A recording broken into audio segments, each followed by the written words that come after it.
Hello, everyone, and welcome to LFC Transfer Room. Joined by me tonight, we've got James and we've got Charlie.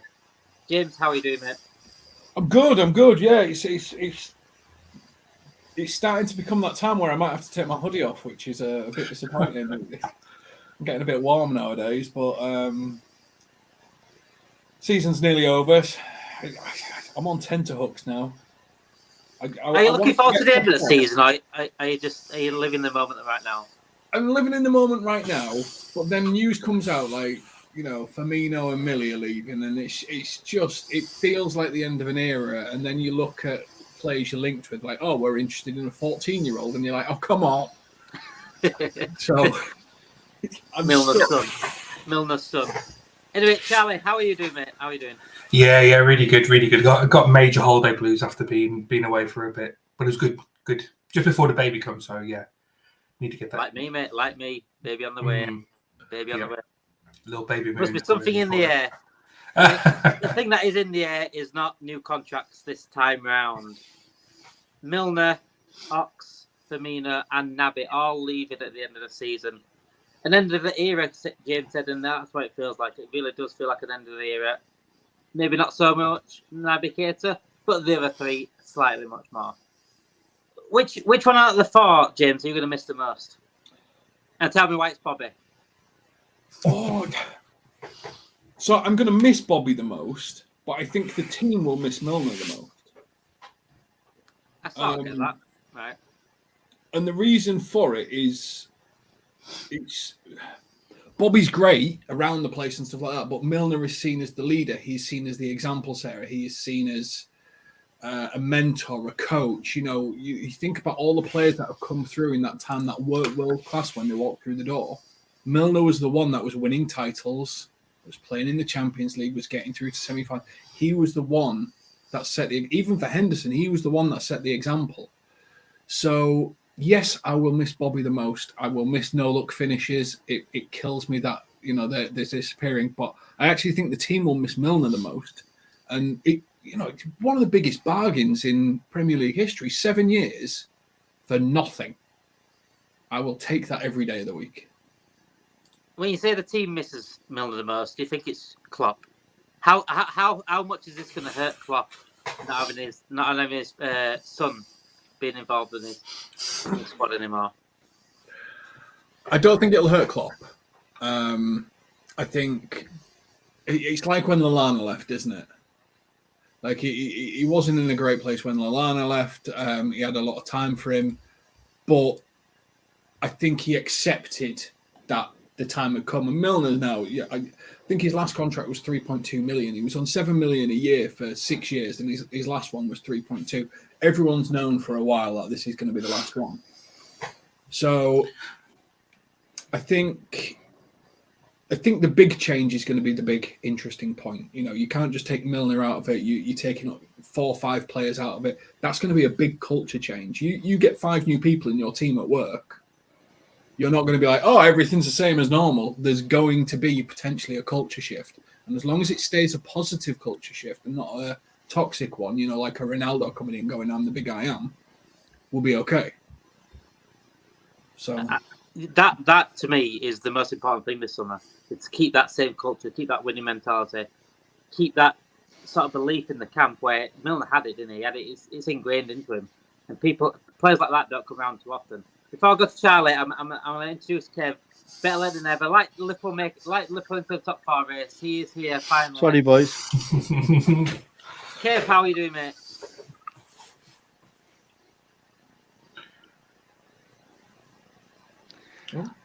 I missed a bit of that, mate, because you broke up on me. What was the question, mate? Because I missed it because it was. How are you doing, my friend? How are you doing? I'm doing all. I'm doing good. It's good to see a couple of good friends on here. Do you know what I mean? Like to see someone who likes to mess up with mops. How many mops have we gone through this week, James? Is it still only 5 or? I'm all good, mate. How are you, Damo? If anyone hasn't asked you already, you all good, mate? A bit. I don't know. I don't know what to make of this end of this season. I'm kind of glad it's over because it's been shit. But I'm excited for the next few games, especially if Brighton get a result tonight. Then it's game on. Charlie, let's go back to the 4 players that are leaving. Then Charlie, who's had the biggest impact at Liverpool? Do you think? Do you think it is? Do you agree with James that it is Milner? I think Bobby on the pitch obviously has done too much more than what Milner's done. Yeah, I think for me it's Bobby, isn't it? I think there's a genuine argument for Bobby to be classed as the best Brazilian to ever have played in the Premier League. Just that alone kind of tells you everything about the player, what he's meant to the team.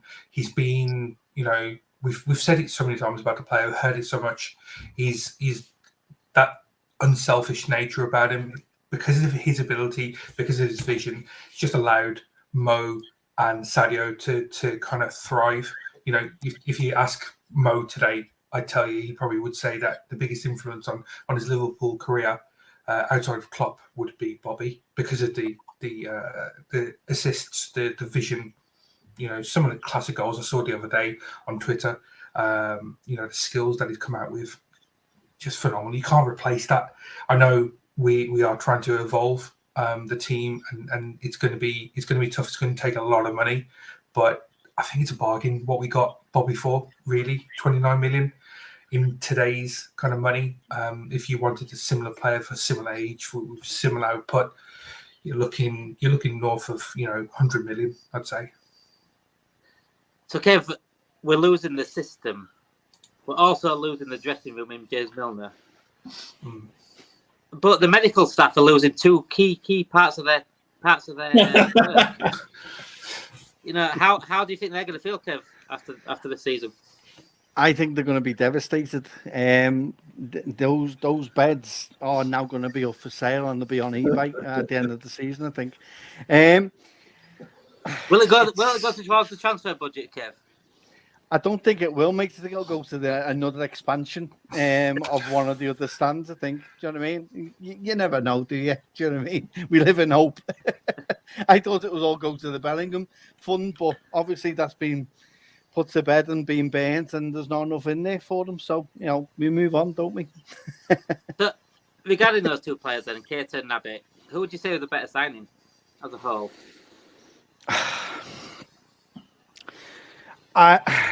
Keita and Naby. Aren't they Sorry, player? Keita Knox. It's been a long day, mate. Long day. We understood. Yeah, we understood you Long there. day. Keita Knox, go on. Keita Knox. I said one came with a more expectation than the other, and that was Keita. I think the one that which kind of we saw glimpses of more was from Ox. We look at that season where 2017 he comes in just after getting absolutely battered by Arsenal, in which he was playing, comes in after that 4-1 defeat, comes into the team and starts playing well. Do you know what I mean? We all remember his goals against City. The one in the Champions League, that rocket, that thunderbolt, and then we saw him later on in the season playing against City in the league, and he scores again. He was pivotal for us during that season. The problem we had is that come the end of that season, he again gets injured, and then that hinders him going forward. And we see glimpse. He never gets back to that what we actually saw. He was integral of us getting to the Champions League. He played a part in us getting to, winning the league the following season. But after that, we've been focusing on his stances during COVID. I think that was the greatest thing he done with his missus going up those steps. That's probably the influential thing he's done. Out of the 2 of them, it would have to be Ox for me. Keita was a letdown, and never reached the potential, but I don't think we played to his actual strengths. I think what we saw at Leipzig, we never actually saw it at Liverpool. And any time that we did see it, he didn't get long enough in the game, because he was, after we saw what he'd done in his first game against Palace, snips away, does that dummy, and you think, wow, we've got a player here. And then next minute, as soon as that, he's like a quaver, and he's always injured. So it's hard to say anything nice about what Keita's brought to our game. The only time he has done anything for us was last season, which he played more games than he has done in the 4 years he's been with us. But at the end of the day, he hasn't really provided us with enough to turn around and say you can put him in the same kind of, the way we're talking about Milner and Bobby for me. But it was Ox. Ox is the better player out of those two. But sadly, at the start, you would have thought it would have been Keita. Go on, James. Well, I got into I did a bit of a demo today. Someone put something on Twitter saying Milner was good, but expensive. And it really pissed me off because Milner was free. Yes, he was on a £7 million a year contract. So when you factor in Milner, $7 million a year, 54 million in total we've paid. That's 330 appearances for Liverpool Football Club across all competitions. That's 130 grand an appearance, which is not bad. Ox, 65 million, 13 million a year compared to Milner's 7 for a third of the appearances. Keita, and this is where I'm agreeing with Kev, 17 million a year he cost us. And neither get anywhere near, Milner's holds 2 of the top 3 assist records in the Champions League. It's 9, 9, and 9, and it's Milner, and Figo. One of them was for us. I mean, you're comparing players who were unfortunately broken, and I will say they're unfortunately. Either of them got a really good run of health together. They could have done something spectacular against 2 other players in Bobby and Milner who were bulletproof and looked after themselves to ensure they were bulletproof. Now, I can't say whether Naby and Ox look after themselves the same way James Milner and Bobby did. I would suspect probably not. I suspect most people didn't look after themselves as well as them 2 did. Especially Bobby at his peak. He was regimented, wasn't he? And everyone, is never going to argue about how regimented Milner is. So, Dr. T. Yeah. You're lives looking at, never drunk, never done anything like that. We've seen Ox with bottle of Bud in the Champions League. So, again, you're looking at players that haven't shown the same level of professionalism, and they're going to get this big farewell because they're running on the coattails of 2 giants. And it feels slightly wrong that Mane didn't get it and those 2 will. The second coming, the second number 8, 17 million a year he cost us. He had 1 good 6-month spell during our title-winning season. I think that was about it for me. I know he played games last year, but that was his good spell. I always go back to when we were struggling for top 4, when the injury hit season. And I think it was Naby, Trent and Salah that really pulled us through that last bit. I think Naby played a big part in that last run-in. I think it's because he got a consistency of games. And that's what he's always lacked throughout his time at Liverpool, that consistency. Charlie, would you put it all down? Would you put it all down to injuries then with Naby, or would you put a little bit of blame on Klopp? Sometimes he's not really chosen him, even when he lost. Yeah. I think Kev kind of mentioned it at the start about suiting the player. He came in with massive reputation. We should have probably built that midfield around him. Whether we did that, probably not. But then there may be some underlying issue that we never saw, something in training that Klopp saw that wasn't really really fitting with him. Klopp has shown before, if he loses trust in players, they kind of get ostracised. So there may have been a little bit of that. And having Naby to come back in was maybe because his hand was forced because of the bad season that we had a few years ago, where we needed players. We're trying to bring in Nat Phillips and Reece Williams to cover our defence and Kabak and whatnot. But yeah, I guess it's just a little bit of both. Majority is going to be injuries, but then that comes down to how the medical team manage him. There's something there, isn't there? And we've heard it all before about the medical team. Probably spoken about it on many occasions.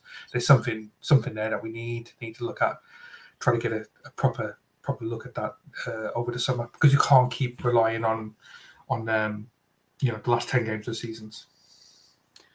It's quite a miserable time being a Liverpool fan at the moment regarding the league. Obviously, we're not getting the Champions League. It's quite miserable that we're sending these players off like likes of Milner and Bobby. Just that Bobby smile is just absolutely reminiscent of what this whole area has been about. And going back, let's forget about the negatives now. Let's think about positives, Kev.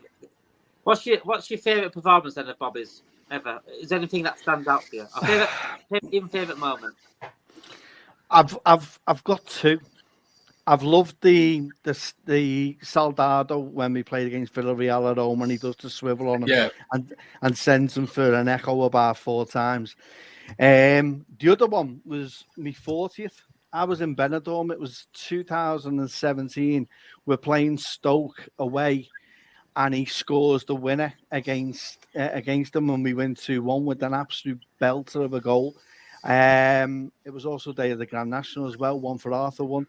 So it was a fantastic, absolutely superb. But they're just two that come straight to mind for me. But no doubt there'll be others that I've probably overshone. But those two that do come to my mind straight away for me. The hat trick against Arsenal. Best, then? Yeah, it's best. If you're putting me on the spot, I would say for the significance of that Stoke goal, because that sends us into the Champions League as well, and we were trying to get into the Champions League the following season. That for me was instrumental for me. But then it's also the no-look goals for me as well. Do you know what I mean? Yeah, you start thinking about them, and then you start thinking about that, and as James has just said, but it's for me, they're the two that stand out for me for personal reasons. But if you put me on the spot, it'll be the Stoke one. Anything different, James? Do you have anything that stands out in your head? The Arsenal hat trick, the one where the final one, the Arsenal players are just sliding all over. He's just sliding inside and out. And part of it is the hat trick. Part of it's Arsenal fan TV, because that's just hilarious when they get really wound up about stuff. And I think, Stonage has it right on the comment that you've highlighted. It's going to be wall-to-wall Bobby, because when you really think about it, everyone's going to be like, Milner was a great player. Milner was a great player. Milner is a Premier League great. Only Liverpool fans are really, really going to understand what Bobby did and what his role was, because everyone will look at stats and data and information, and recency bias will take over, and only Liverpool fans will remember the pressing, the tackling, the starts, the no-looks, the skills, and everything that goes with it, because everyone looks at a number 9 and goes, how many goals did he get? It's not what it's about. When you've got Salah and Mane, it's not what it's about. And that is what's going to be really important. You heard it at the weekend. All it was Bobby all day. That's all we sang. So it's important that, because this is going to be it for him. This is going to be the big 8 years. Most of his career has been with us. Best Brazilian to play in the Premier League. Yes, some people will start to talk about other players, but only Liverpool fans will truly understand. And that's what's going to be great about it. And that hat trick against Yeah, I mean, there's a couple of things for me. So I can't, over that short period when we were, Champions League, back-to-backs, the league, you could say that he's probably the best number 9 in the world at that time as well, because of what he was doing for that. How the national team overlooked him as much as they did, I just don't understand it. And how they choose Richarlison, I just don't get that out myself. But also, so talking about him as the best number 9, but there's those important goals against Spurs, away. Spurs are kind of that needy team that could have done. It's that sliding doors moment with Spurs in regards to what could have happened if Poch had stayed and whatnot. But those goals that we scored against them kind of stopped them in their tracks and propelled us to what we needed to achieve. There's one brilliant goal where Bobby takes it on his left foot, opens his body up, takes out a defender and just slots it past Lloris. And I love that type of goal. And then there was the Tim Sherwood one. If you remember the last minute winner against Spurs when Sherwood was saying, "Oh no, that's it," and then up comes Bobby with a spectacular winner, crashing header in the back of the net. Love it. I think the difference between Bobby and the other three, the thing is with Bobby, is iconic. I think that's what it is. From the smile to everything that he does is iconic. The no-look goals, the cheekies, even to the celebrations. The celebrations are absolutely iconic. With Mane copying every celebration he did. I mean, the no-look, the hand over one eye, and then the karate kicks and everything like that. And Mane following every move of him. He will go down as a Liverpool icon. I think Milner might go down as a legend, but there's different levels to it, and I think Bobby's an icon, and that's why it will be, like Chris said, wall-to-wall Bobby, and rightly so. Milner will go down as a Premier League legend, and rightly so. One of the greatest players to play ever in the Premier League. But Bobby will go down as a Liverpool legend. Yeah. Milner has had time at Newcastle, Villa, Leeds, Man City. He achieved things there as well. So he is probably one of the greatest midfielders and versatile midfielders to play in the Premier League. But Bobby is the Liverpool one because it's only Liverpool. Rigo, we start with negativity. Please do not bring negativity up here, Rigo, my friend. We're trying to be positive here. Right, so Charlie, we'll talk about Bobby. Give me your favourite Milner moment. And you can't classify it. The bleep test does not count. No, yeah. Smashing into Neymar in the Champions League. I love that. Yeah. Why not? You know what? Just let him know who's boss. That game as well. That summed up that game, didn't it? Him doing that, I think, just put a marker down for the rest of the tie. And that's what Milner does, doesn't he? Whether he's starting games, he will go in with that first tackle, letting teams know that he's around, or like what he's been doing recently, he's coming in the last 10 minutes and he'll do another one. There's how many times has it been when Milner comes in, gets a concedes a foul, gets a card. But it's the demonstration of the ability to see out games, try to sniff out kind of dangerous attacks from opposition. That's what Klopp's going to miss, isn't it? Really, it's that ability to rely on someone who could do that right now. Is that what Henderson would turn into next season going forward? Would he see out games? That it's going to be really, really difficult. The most thing that stands out for me regarding Milner, and I think it sums up his career at Liverpool, is holding the ball up in the corner against Barcelona for that full-time whistle. Just that sort of game management to get through that specific iconic game. I think for me summed up why we bought him for free, why it became so important to Liverpool, and that will always stand out for me. I know, obviously, it's nothing to do with anything like scoring, anything like that. It's just basically holding the ball up in the corner, but that to me stands out more than anything. Kev, is there anything that stands out between the other two, Naby or Ox? Ox. It's definitely got to be the goal against Man City in the Champions League. That has got to be it. Going back to Milner just for 1 minute, I would say his goal line clearance against Bournemouth, which was integral in the season we won. When we won the league. Also in that same season is his penalty against Leicester in the last minute when Mane goes down, and that win against Leicester as well. So those two for me. Keita, the only thing that comes to mind is last season that volley against Crystal Palace. Turn against Palace, Either that or his volley he scored. Or his goal against Chelsea on the night we were getting the champion, the Premiership. But for me, Ox has got a few. He's got the one in the Premier League which kicked us off scored the first against them, and also in the Champions League, which I think was an absolute rocket. And it's a shame we didn't see more of that kind of Ox, sadly. I love this goal against Genk. Was it Genk with the outside of the foot from edge of the box? That was a beauty. It kind of showcases his natural ability as a footballer. It was just the body just didn't keep up with him. That's just a kind of, when it comes to Ox, the way I see is kind of there's lots of missed opportunities, whereas with Naby it's just a bad signing for me. That's my personal opinion anyway. I think Naby was that one that got away just because of the injury. I think he had potential to be one of the best midfielders in the world. That's how good he was when we did buy him. And We saw it in the first few games. I think he played West Ham at home, where we battered him 3-0, and he was man of match. He was all over the pitch that first game against West Ham at Anfield, and then the Palace away. I think was that midweek or something. Do you remember the round the corner trick he did with the defender pressing him, and he just knocked it one side, turned the other, and then just took the ball away? That sticks in my mind. But is that the Palace one? Yeah, and then they put out like a 50-yard pass straight after it. Yeah. And you would expect Salah to control it and finish it because he just played it over the bar. Who is this guy? Who is this guy? Yeah. You know, that things like that. I think he's the one that got away, Naby. You know, he had so much potential, and Ox obviously is a decent player, but I think Naby was that a little bit better in terms of what we needed in this Liverpool team. But it's injuries in it, and not what we can do about that. So, guys, let's go. Now we've talked about those four, and it's going to be a sad day when Bobby leaves and Milner. But the other two, it's going to be a sad day for the medical staff, as I said.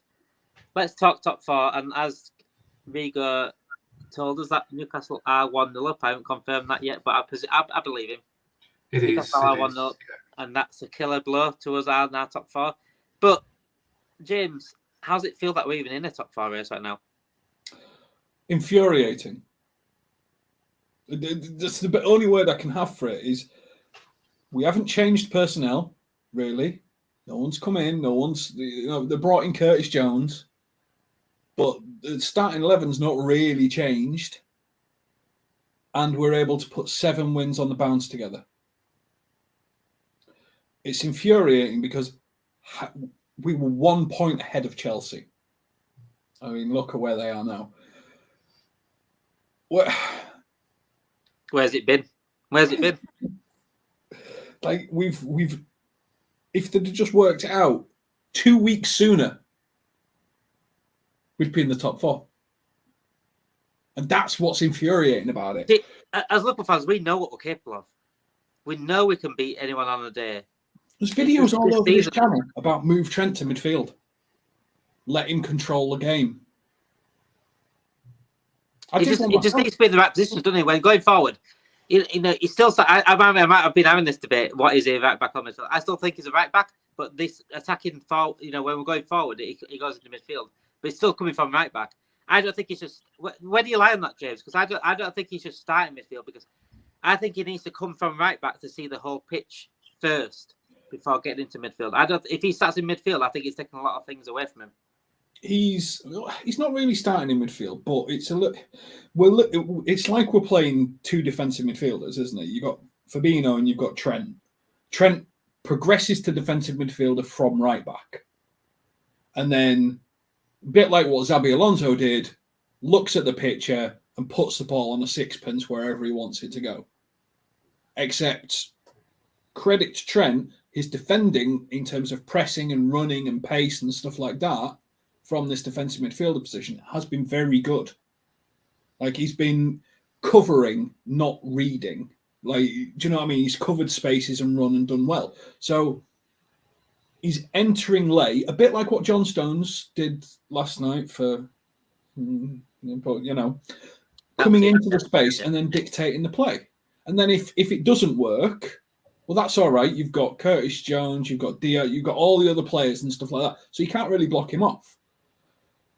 So it's worked out brilliantly because it's given him the whole pitch to look at. And Benzo makes a really good point. It's a bit like how Real Madrid implemented Beckham when they moved him more central, because they kept him more forward and moved him backwards central. So he went forwards and backwards. Trent comes forwards and central.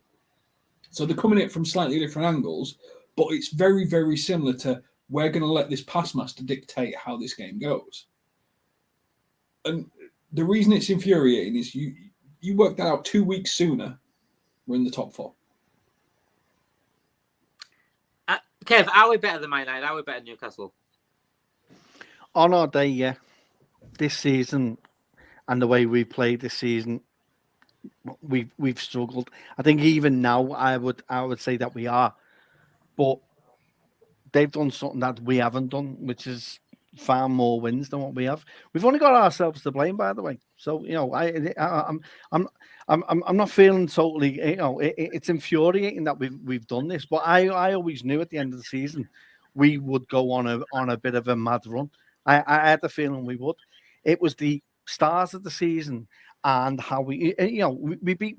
It sums it up. We beat Man United 7-0. You think we'll be euphoric and the confidence goes up. We go to Bournemouth the following week or 2 weeks later, and we get beat 1-0. And if we win that game, it puts us in the top in the top 4. But they're the fine margins. They're the fine margins that we haven't been able and capable of finding this season, and that just sums it all up. If we miss out by a point or how many points it will be, the tracking software. Organisations now, people working. Cheers, James. So for me, I agree with what James has said. It is infuriating, but at the end of the day, it's the fine margins between being in the top 4 or in the Europa. I'm quite happy. I've come to terms with being in the Europa League. Dublin, it gives us an opportunity. Yeah. And then we've got the opportunity of playing our youngsters and giving them more of an opportunity of more games in the Europa League. It benefits us in that sense. We've gone through the stages of grief, haven't we, Kev? We've gone through the stages. We're now acceptance. Yeah. Well, we've got to. Yeah, but the thing is, though, we can look at it and be fuming about it, but what's that going to do in the end? It's not going to change where we finish. We've only got ourselves to blame. We were unable to adapt and be flexible in our formation, and we were unable to get the confidence in the team, and that's shown over this season. The problem we've got is that when we've got virtually everyone fit, we're capable of beating anyone on our day, and we've shown it in the last 7 games. So we can sit here and destroy ourselves till we go red in the face as to why we haven't done it. It's plain and simple. We just haven't. The league doesn't we haven't been good enough. Simple as. Charlie, what would you put down the turnaround then to the season? Would you put it Trent's new role, Klopp's adaptability in terms of formation, Curtis Jones coming in, injuries coming back, or just playing confidence? Don't forget Gakpo in this. I was just about to say, I was just about to say, it's that confidence between the strikers. I think there's no kind of Gakpo coming in, Núñez coming out, not really firing as the way that we're expecting him to do, but Cody coming in the way he did and settled as well as he has helped the team. I think that in turn with how we've seen Curtis come in as well and land that kind of left-sided central midfield position as well has been massive for us.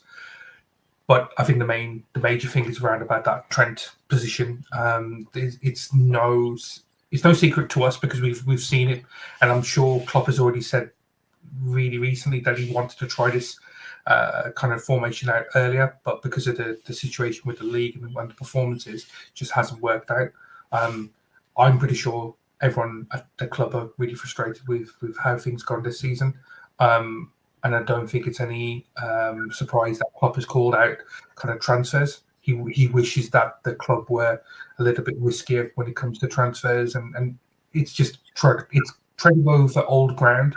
But we should have kind of dealt with the situation in our midfield a lot sooner, kind of going back to the Genie days. We do. I've said it countless times. We only have ourselves to blame, like Kev said, because at the end of the day, we've neglected this midfield for so long. We're going into this transfer window now, needing 3 midfielders when we could have just needed 1 if we did it before. And not only that, teams are going to ask for more money because we're desperate. This is why we're going to say no to players now, because we ain't going to pay out £60 million for Ugarte. We ain't going to pay out £70 million for McAllister because we just don't simply do that. But that's the money that's been asked because we've put ourselves in a situation where teams are going to have a bend us over. They're going to bend us over. James, go back to the top 4. Do we have to rely on Brighton to get a result out of tonight to even have a chance, do you think? I never thought it was against Newcastle. As much as Newcastle have got the harder games, I think there's still the mentality break within that United team. I think if anyone's going to falter under pressure, it's them, because they're not ruthless. You know, they've got up front basically a centre-back with a bit of pace. He can't score. So if anyone's going to mess it up, it's probably going to be them. You know, everyone's talking about Rashford being player of the season. Well, he's nowhere near Salah's level, and everyone's saying Salah's been terrible. He's pretty close to Núñez, and Núñez has been put in people's worst player of the season teams, which is utterly ridiculous. So if anyone's going to drop, I think it'll be United. Probably more hope than expectation, if I'm completely honest. I expect it's just like running, isn't it, James? It's just like running. Yeah. I mean, they've got like Wolves. They've got not to play for Wolves. They're on the holidays, so that was a pointless game. Bournemouth again on the holidays. Fulham on the holidays. You know, it's like Leicester at home. It's not the right running. If they had a tougher running, I honestly think United would be out of there. Like you said, mentality is massive, absolutely massive, and they've crumbled this season. I said it after the Liverpool game when Man United fans were playing down the 7-0. I said, don't play down the 7-0. You need to concentrate on the mentality of players, because we've seen some absolute shit players play for Liverpool. I've seen the likes of David Ngo, you know, Andre Varane play up front for Liverpool, and we've never crumbled like that at Old Trafford, ever. In fact, we've actually gone there and won. Yeah, it's crazy. And my ideal scenario, last game of the season, we end up on level points, and there's a 14 goal difference. That's all I want. I want a Mitrovic winner. Just a 14 goal difference, and be like, if we didn't get beat 7-0. But if that was the result to really decide this top four, it'd be an ideal end to an absolute shitstorm this season.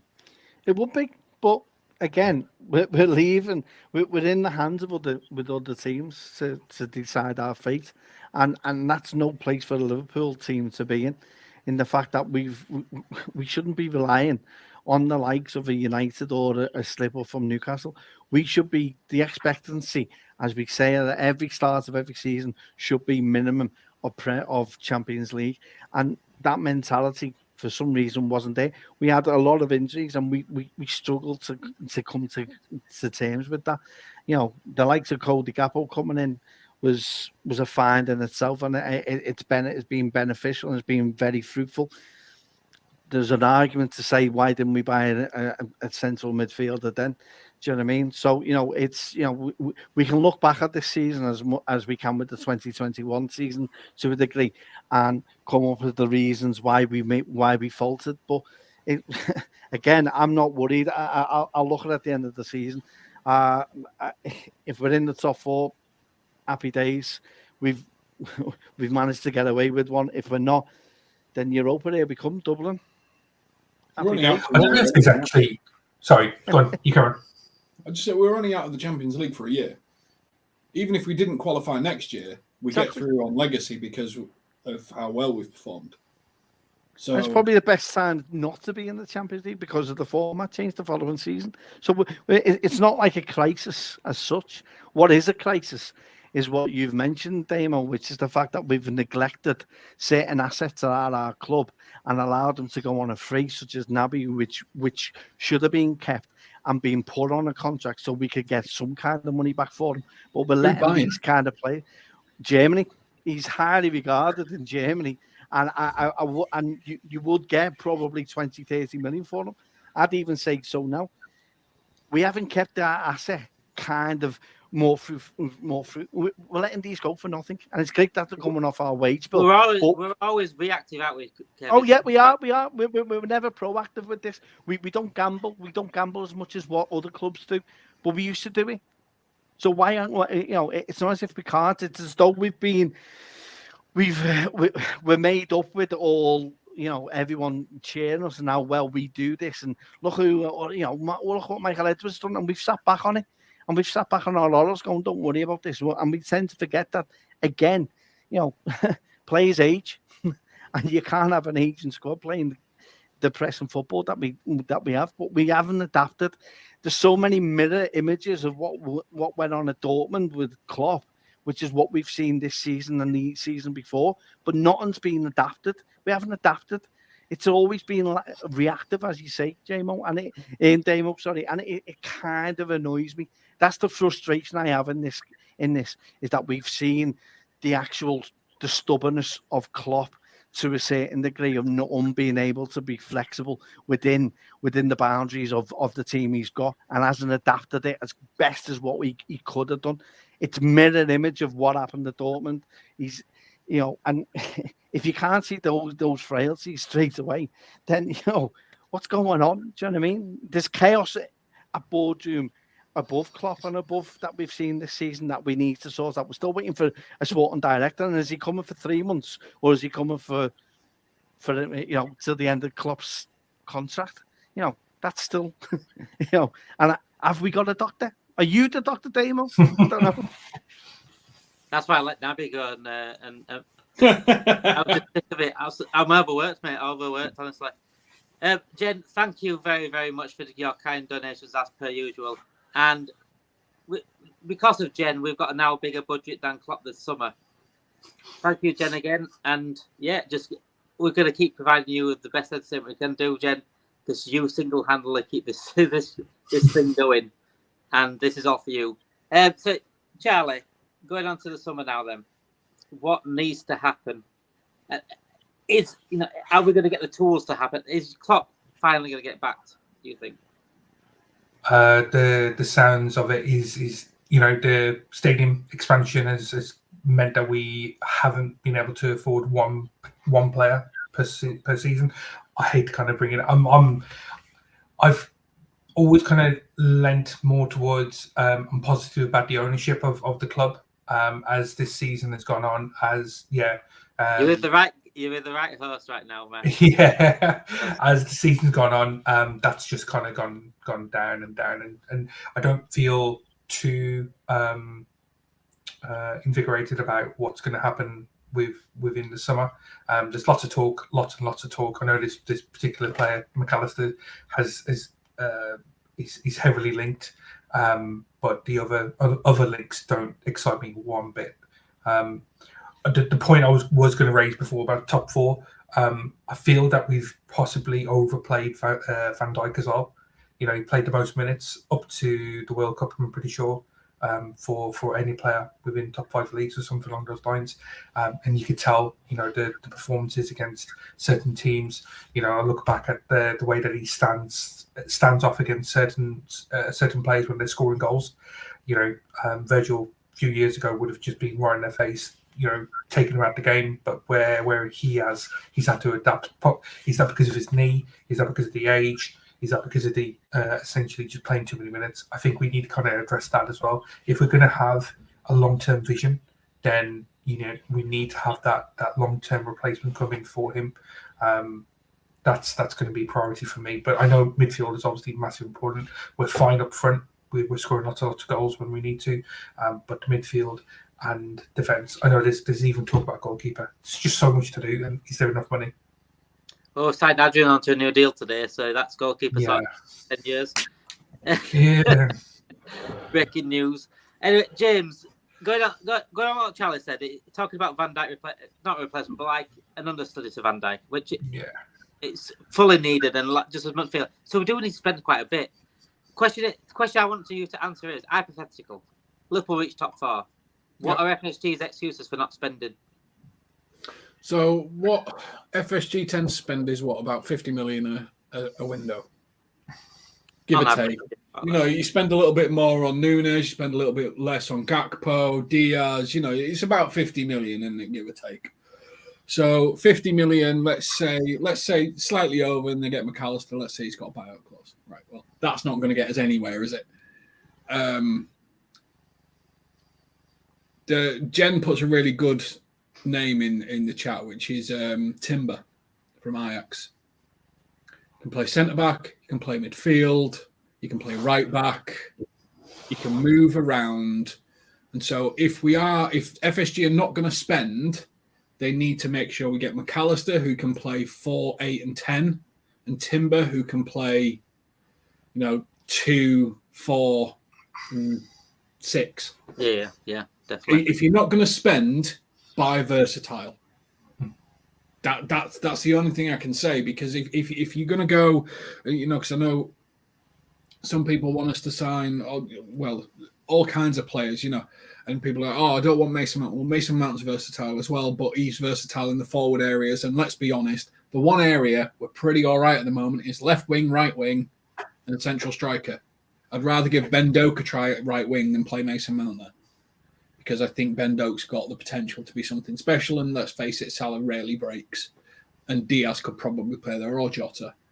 So if we're stuck at 50 million, and let's say there's 50 million 2 players, 50 million for January, 50 million for summer, so you can sign 2 players, it has to be those 2 versatile players who can play across multiple things. Otherwise, I think that versatile thing, so that versatile thing, so look at Milner. He plays left back, right back, central midfield. He push a little bit forward. He's got the Champions League record for assists in the season. He's done it all. He play anywhere pretty much. I'm pretty sure if you gave him goalkeeper gloves, he'd make a decent go of it. Well, that was my Milner highlight. I never got to it because Demo didn't ask me. But the season before Robertson joined, where Milner played left back the entire season, what a season that was for a player that doesn't have a left foot, really.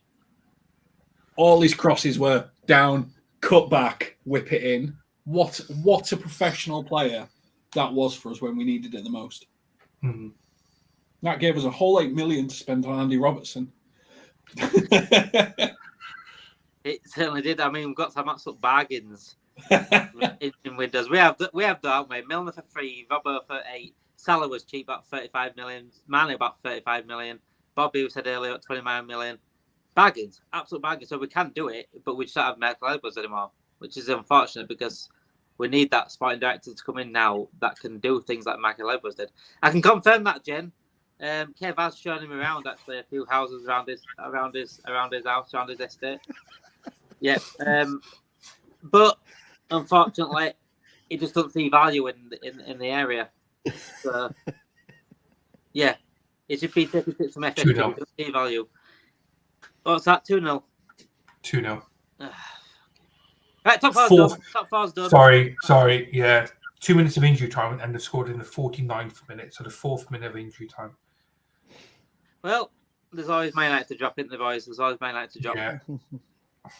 I want Newcastle. Newcastle deserve an opportunity in the top four because they've not done it terribly. They've done it really quite well in terms of how they've built it. And I know, obviously, it's potentially risky for us in future, but any time United can screw everything up, I really want to see it. Just makes my soul happy. Kev, you don't agree? Absolutely not. Absolutely not.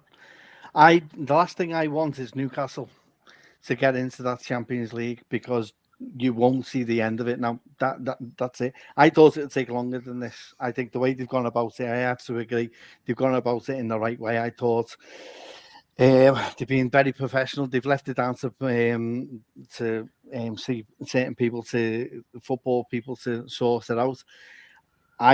This is the worst thing that can happen for me because that's it. Now you've got 2 oil teams now who are going to be battling. Basically, you have. And we're going to have World Cup out. It's going to be World Cup, isn't it? Well, yeah, it is that, and that's it. And I'll be guaranteed that they'll be going out if they get Champions League. They'll probably end up with a marquee sign, something like a Neymar or someone like that, because they can afford to. And we're going to be battling for 3rd or 4th place, unless. And this is the problem we've got. We have to be pinpoint. We have to be pinpoint this anyway, though, don't we? Yeah, but even more so this season. This summer comes with a lot of scrutiny for me because they put themselves in a position where we are going to be scrutinising more to a degree than ever before on who's going to come in. Because one, it's not going to be Bellingham, and why didn't we pay the excess for Bellingham? It'll all be around that, and people won't be happy with the alternatives that come in. But I totally agree with what Charlie and James have said. They have to be versatile players. It's the only way that you're going to achieve or accomplish anything in this. And Timber hits all marks for me. He was the one who I would like to bring in. Midfield wise, there's going to be a lot of people won't be happy with McAllister. People won't be happy with Mount. I think we've been linked with everyone in the world in midfield, when last year there was hardly any midfielders about. Now there's an abundance of talent, and the stock of a midfielder has never been so high. So, and we are going to have to play through the roof for them. And I think it's proved that FSG were trying to do it on the cheap, cut corners at certain points, like they have done with certain things. They won't be able to do that, sadly. There's always a position. Even those that have been adamant FSG-inners are on the brink. And I think that's pretty much sums up this summer, I think. Do you agree, Charlie? Yeah. If you're going to ban that, that's me. I was very much kind of FSG in, quite happy with what they were doing. That's because we were successful and Klopp was getting the most out of his team. But yeah, it's going to be make or break for a lot of the fan base. If we don't get the caliber of players, if Klopp is coming into a season, because he wants players by July, doesn't he? He's already said he wants, 4th of July, he wants his team. He doesn't want to be messing around. They need to crack on. James, regarding transfer budget, James, and regarding transfer prices, do you think a club like Liverpool should be umming and ahhing when it comes to prices? Obviously, there's limits. You don't want to spend like over 100 million on a player for, that you don't agree with that being that price. But a club like Liverpool, a manager like Klopp should be going out there and say, like, I want that guy, and they should be going to get them, shouldn't they? They should not be saying, sell him. No, that's not who we are. No. We're not an oil country, and I never want to be an oil country where we just go, oh, we want to buy Neymar. All right, well, there's 200 million and we'll structure it. No, that's not who we are. That's what about say like, let's go back to Man United and Alex Ferguson. When they lost the league to Chelsea, Fergie said, look, I need to go get Van Persie. And they delivered Van Persie. It's not about signing that sort of player. Yeah, they signed one marquee every year.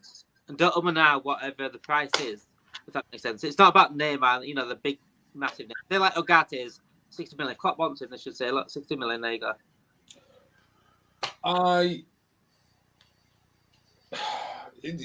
I'm between on this, to be completely honest with you, because I think every player's got a value and every player's got a price. And Naby Keita looked a no-brainer at 52 million, and he has ended up costing us 17 million a year and achieving nothing. Now, that probably could have been reinvested in a different area and stuff like that. So for me, it's not always about the amount. It's about how much the player wants to bleed for the shirt. And I think we have seen that. But the thing is, we have seen that with like Thiago. Thiago's how old? He was 28 when we bought him, right? So he's not the Klopp type of the FSG model type player, was he? So we bought him because Klopp wanted that player to be able to play against that low block. So there has been instances where we have gone out and tried to get like that Van Persie type player, but it just hasn't worked because of injuries. It hasn't worked because of whatever reason. It's just lots of issues in too many areas. So I think, and I completely agree. And to go, just do we spend 60 million on Ugarte and then have to go and let's say take James Ward-Prowse as our second midfielder? Just as a hypothetical, or do we go, okay, well, we'll have Ryan Gravenbach and we'll have Alexis McAllister? But that's putting on the budget though, James. Yeah, I get that. In terms of what I know what FSG is going to provide Klopp, then you've got to make sure that it came out the other day, strategic signings. It's got to be strategic when you're on such a low budget. So, but my point is, a club like Liverpool shouldn't have to think like that.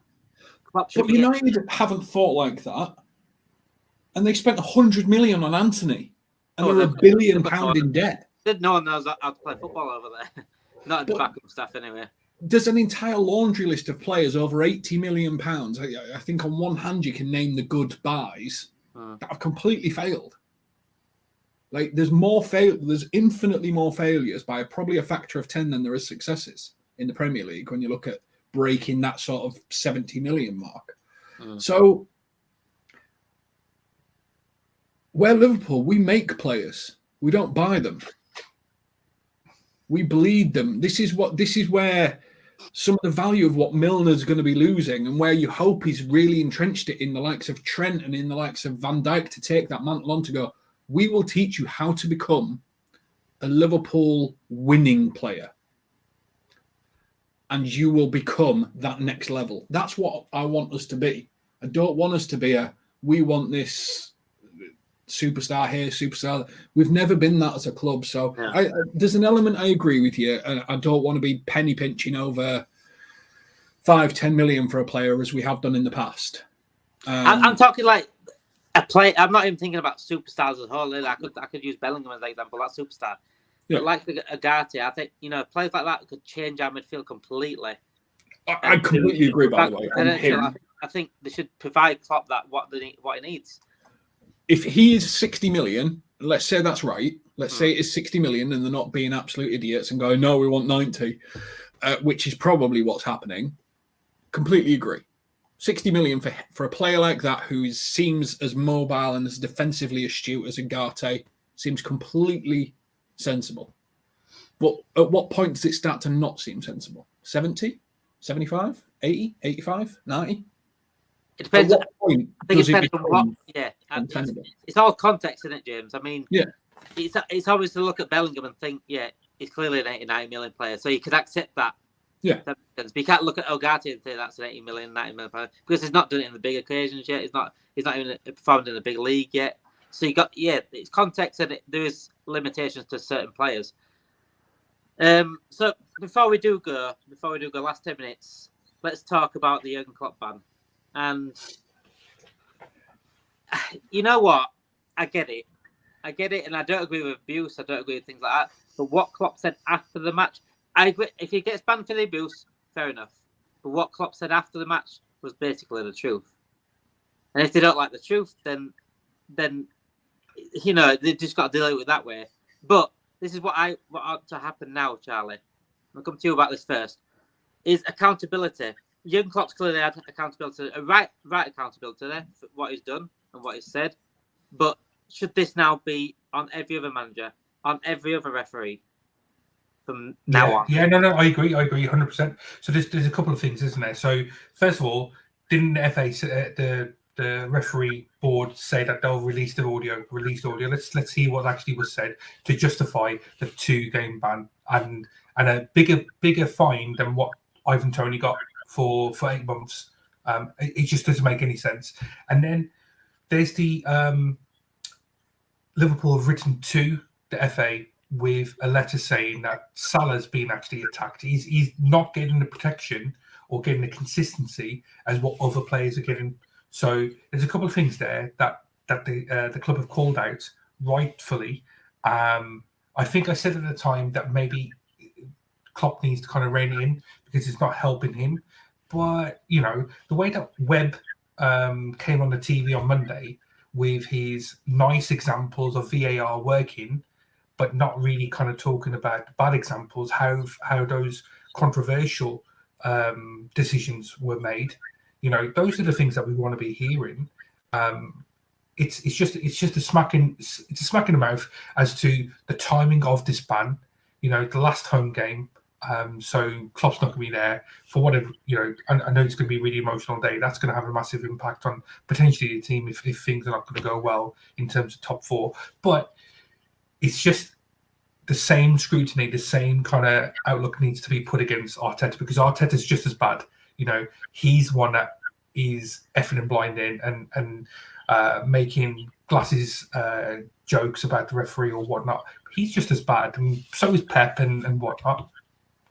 Every other manager needs to be held at the same standard, and Klopp isn't. He's held at the highest standard, and he gets beaten for it, and I don't like it. Kev, can you over-celebrate as manager? I saw the other day, obviously Dezebre did this knee slide against Arsenal, right? And I've seen fans, and was it Martin Keown that spoke about it on TalkSport, and he said it's a disgusting thing to do, and I think it's not on. It should be banned or fined for it. It's like it's emotion, isn't it? As a manager, I used to do it in my bedroom, play Football Manager for Christ's sake. You think I'm going to do it on pitch? So saw it back in. I think he had every right to slide on his knees. If he wants to slide on his knees, then let him slide on his knees. As long as it doesn't go past the line in terms of abuse and maybe inflicting violence and things like, in the crowd, then is it acceptable to do things like that? It's hard not to, because as a fan, you are emotionally involved in the game. It encapsulates you. It asks for a reaction.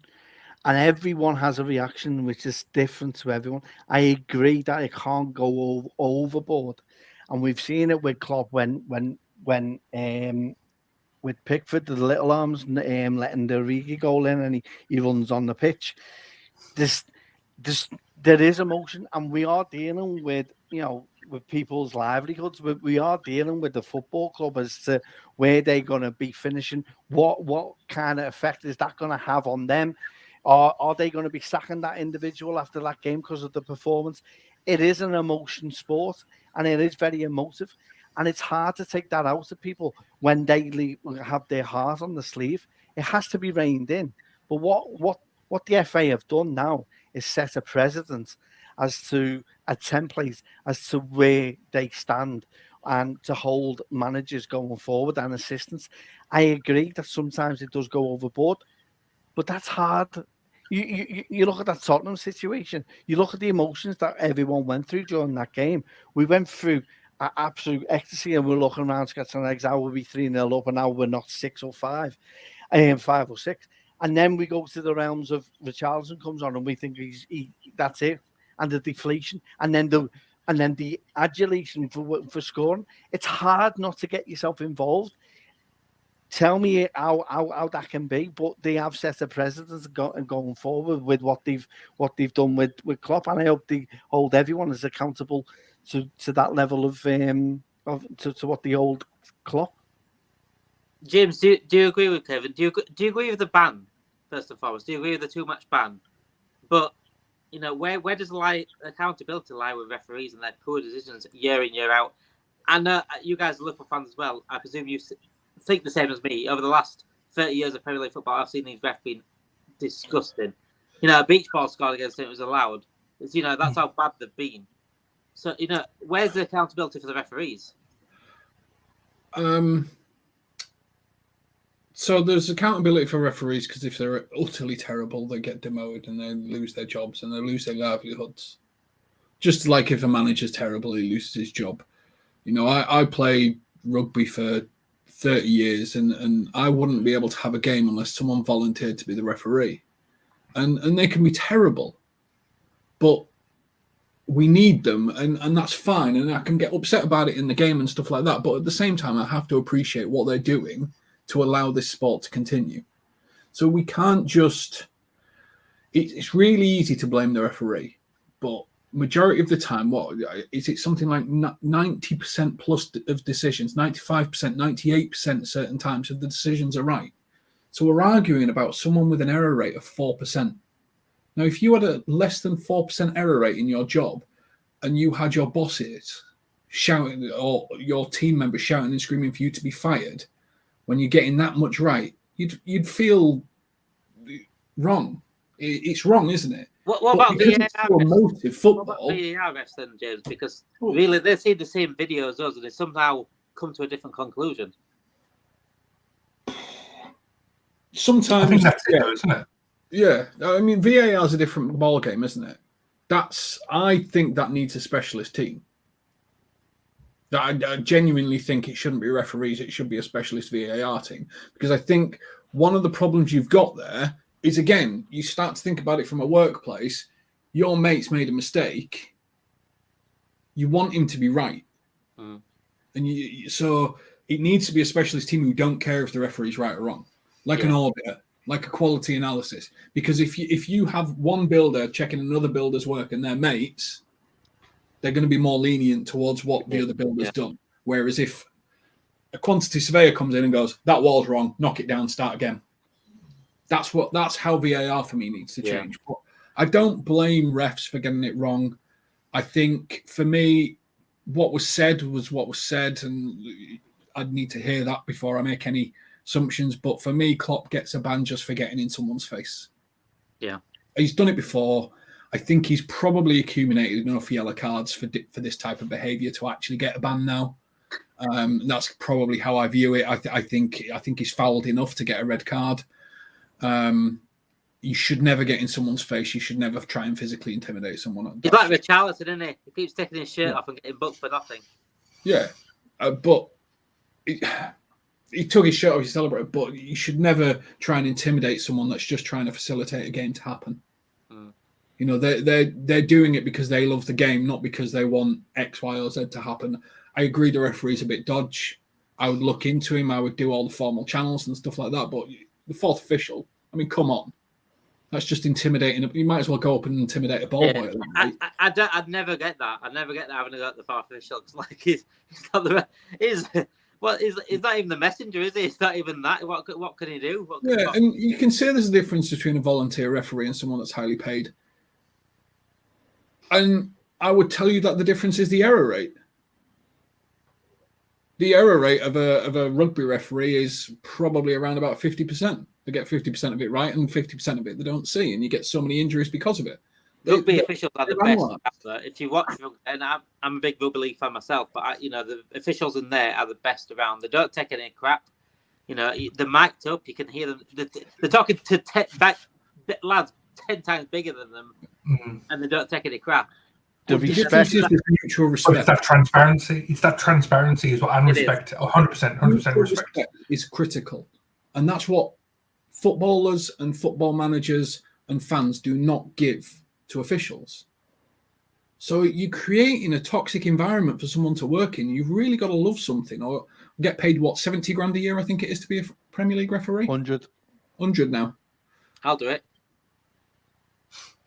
And you can make mistakes, Damo, and you don't have to come out and mention about it at all. You don't have any scrutiny. All what happens to you is you'll go into the Championship for a week or two, or League One or League Two. If you're playing rugby union and there's no cameras, the mistake rate's 50%. I'll tell you that, because rucks and mauls, there are punches flying pretty much all the time. Yeah. That happens in the main act change room as well. Yeah. But this is the thing. Yeah, sorry. I would rather help someone be better than just blame, because what does that achieve? But it's giving them the tools, isn't it? VAR by making it a separate QA unit that analyses referees. Yeah. Let's set them a percentage standard that they have to achieve, and if they achieve that standard, they're in the Premier League. If they go below that standard to that standard, they're in the Championship. That standard to that standard, League One. That standard to that standard, League Two. And that it's all going to be above 90%. 97% gets you Premier League. 95 gets you. Do something like that. Let's talk about how we can improve it, as opposed to just blaming and bitching. But there's nothing wrong with the technology, is there? There's nothing wrong with the technology. It's the people that operate it. So always. What we've always said, and you guys mentioned about rugby, there's that transparency, isn't it? So the refs are mic'd up. You can actually hear the conversations that he's having with the refs when he goes to VAR, the equivalent of the video assistant referee. You can't hear it. You can't hear it because it's a FIFA law. FIFA thing, isn't it? Yeah. And until they change that rule, we won't be able to hear it until, like they done the other night, and edit afterwards. So it was a small step, I thought, on Monday night, to a way of going forward of being transparent. But it was a very small step. But I think it was I agree with you, Charlie. You know, it did look as though it was edited for all the nice bits but again, I think that was down to the time and of how long they had to have to deal with that. I think it needs a longer bit than just 35 minutes on Monday Night Football. It needs to be a proper debate, like an overlap or something like that they do, and have a good conversation about it, and everyone put their hands on the table and be able to, you know, I agree. It's about education as well. I think fans need to be educated as well as the players. If we are going to go down that route of audio, then there has to be that respect. That has to be there. And if without that, then it's futile. But I totally agree with what James was saying before, wholeheartedly, about the refs. It's a tough job. The next Monday Night Football, what I want to see is Howard coming on again, and maybe seeing highlights of Old Trafford performances of himself. Because he is certainly somewhat. Was it Ryan Babel that posted the picture? I was just about to say, can we get Ryan Babel in the studio as well? I mean, fine, 10 grand. I think that might be on my memories at some point on my Facebook profile, because I must have tweeted that, and I must have posted that picture of him in a Man United shirt every single year, because it was happening every single year against Man United, and it was always Howard Webb. And to have him as the head of this refereeing department now, I think I don't have any faith in it. But like James said and Charles and Kev said, it's a small step for the big change, isn't it? 2-1. 2-1. Don, ladies and gentlemen. Let's stay on. We're now a live watch along. This is now a live watch along. Everyone, there you go. We'll do that. Happy days. Let's do it. He's onside. He's onside. He's definitely onside. They better not disallow this. It is going to VAR, but it's definitely onside. The guy that actually scored an own goal. Undav. Yeah, him. Undav. Linked to Liverpool, Caicedo, defensive midfielder. Everyone's linked to Liverpool, mate. Well, yeah, he's a midfielder, of course. It's not really hard, is it? Anyone could have scored that own goal. It would have been linked to Liverpool this summer. Yeah, it's onside. We'll just don't see value in him, James. We don't see value in him. So we'll just see value in him. One thing we probably haven't covered is the Leva fella from Southampton player. Yeah, Southampton. Now, I think if it was a few years ago, like what we got Genie for 20 million and Robertson for 8 million, Southampton for some reason, it's that comment that you mentioned before, Damo, about clubs now know that we're desperate for midfielders. They can start demanding 50 million for some 19-year-old who's had one full season of Premier League football, and they know that we whether we have money or not, but it's just mad. We either say no, we know we're going to be priced out. They know we're going to be priced out. They know FSG won't budge any more than 10 million budget. So, we'll put ourselves in a situation. So we have no one else to blame but ourselves. If this new midfield was not neglected for the last 2-3 seasons, we'd only need one midfielder this season, and it'd just be an addition rather than a rebuild of a midfield. And that's what it'd be. It'd be a transition needs to happen over time, not in just one time. I also think though. I think the reason, if you look at it, we are focusing very much on Premier League players, and rightly so, because I think we need players to come in straight away, and that's why I think there may be a reluctance to looking abroad for so much of our midfield, transfers this season. I think they want people to come in to be able to do a job straight away. They don't want that ability to give people a month, 2 months. They want that kind of person who's up to speed and be able to come in. So that's why I think we've been delivered. We are linked heavily with a lot of Premier League teams, and it's kind of, if you are on a strategy and you want to do on a pinpoint position, then that's where you need to look in your own league. But the problem is there's not much value in English players. Ideally, I'd love Declan Rice, but you look how much he's going to cost. It's just it's ridiculous for the amount of money you get for Declan Rice. And again, I'll stress again, people won't be happy. People won't be happy with the links with Lever. People won't be happy with links to McCallum. This has to be right, and that's why there's more scrutiny on this one, and I think people don't believe that that's going to be the case. I think it will be, because you only have to look around. Everyone's already got their alternatives, and everyone thinks it's Football Manager, and we're going to bring all these glittering stars coming and they're going to do a job, when really we don't. We haven't really done that, and we've never done that. And I agree with James, we never buy the end product. We always buy players to become the end product, and that's always been our ability, and be able to do that in the transfer window. We are putting a lot of pressure on us to try to get this right, and if we don't get it right, there will be a lot of people unhappy. And regardless of who comes in, we could bring Ugarte in, we could bring McAllister in, we could bring Givenbach in as well, and people will still not be happy and think, well, we could have got Bellingham for 2 of those players. There's always going to be someone, and everyone after our fan base is very fragile and it's fragmented when it comes to this transfer window, because a lot of people will believe that we could address a lot of our problems with the Bellingham deal. I don't think that was the case. We need a lot more than that, and it's going to take a lot more for us to get to do that. That's why I think it needs to be fine-tuned, and that's why I think we're looking heavily at the Premier League to bring those players in.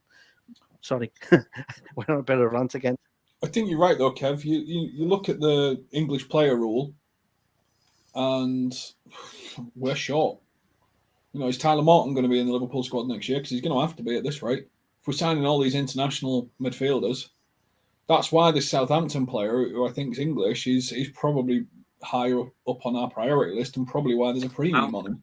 We're just about to spend 800 grand on a 14-year-old, aren't we? So the fee that's supposedly been mentioned for the new lad, Owen, I think his name is Harvey Owen.